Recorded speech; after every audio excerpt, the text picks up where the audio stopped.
Thank you guys for coming today. What if you were woken up in the middle of the night to find a policeman at your door and he has the bad news of letting you know that your child has been murdered by somebody? If you were in a country that has abolished capital punishment, you may not get the closure of knowing that criminal will never be able to kill again.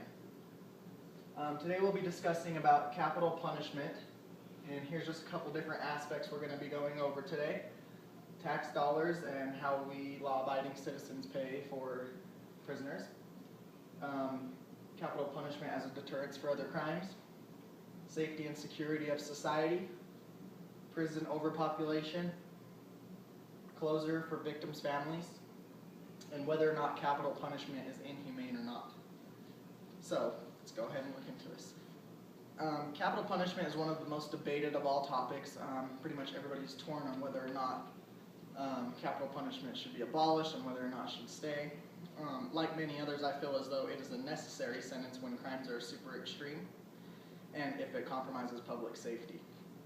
In places that do not have the death penalty, many times these criminals are paroled to repeat the same savage crimes they were first arrested for, or even they go on to kill other inmates while in prison. One of the most dangerous men currently in prison has maliciously raped over 13 boys and more recently murdered a family and kidnapped their children and tortured them. When it came time for trial, he grinned when being read his charges and was told that he plans to escape and murder every person he can get his hands on. I think we can all agree these are not the type of people we want in our society, and this is the kind of individual that pertain to capital punishment as a sentence. So let's look into how we as law-abiding citizens pay for prisoners. Criminals are often in prison for years, which can be very expensive. Ultimately, us law-abiding Americans end up footing their bill in tax dollars. In 2010, the cost of incarcerating one inmate for the fiscal year was an average nationwide of $31,000 per year. In more expensive states like California, it can range anywhere between $50,000 and $60,000 for one inmate.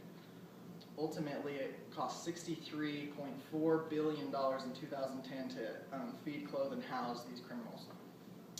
Imagine, on top of that, imagine the pain of the victims' families of not having to only deal with the loss of their loved ones, but then, in further extent, having to foot the bill to those same individuals who actually took the life of their loved ones. That's pretty rough. Let's move on to deterrence and how capital punishment can deter crimes.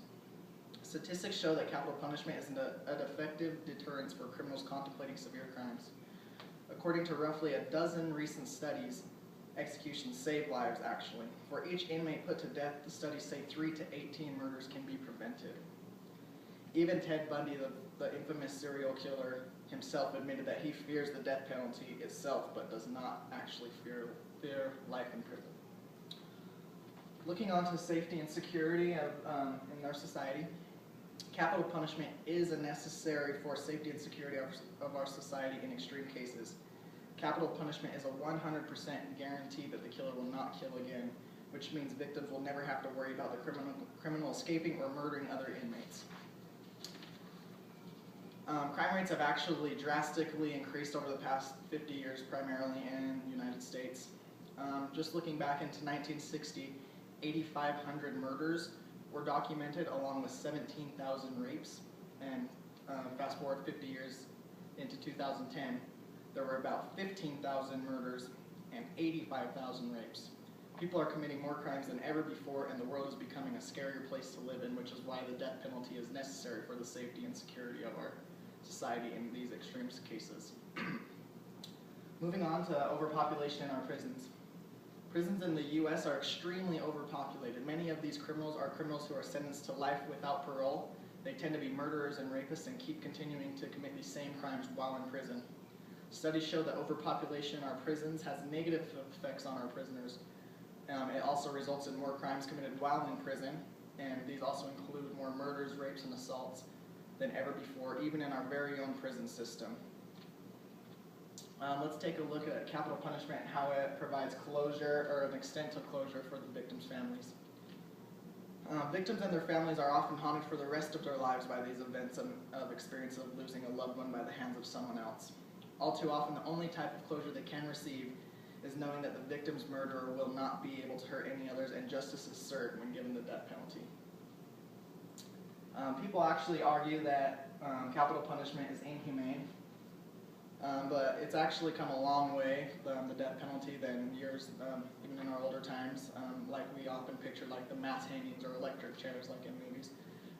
Now we use lethal injection. My thoughts on this is it's a lot more humane than probably what those criminals have actually done to our loved ones. Even in many religions, they even say that they stress an eye for an eye, a tooth for a tooth. So if they're going to commit these crimes, they need to actually pay for these crimes.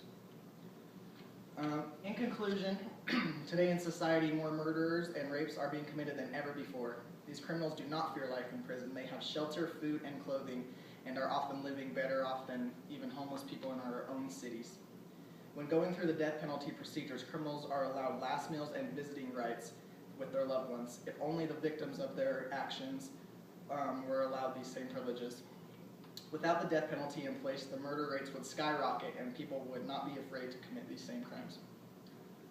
So as we looked over capital punishment, we went over some of the tax dollars and how us law-abiding citizens pay for the crimes of these individuals, how capital punishment is a deterrence for crimes.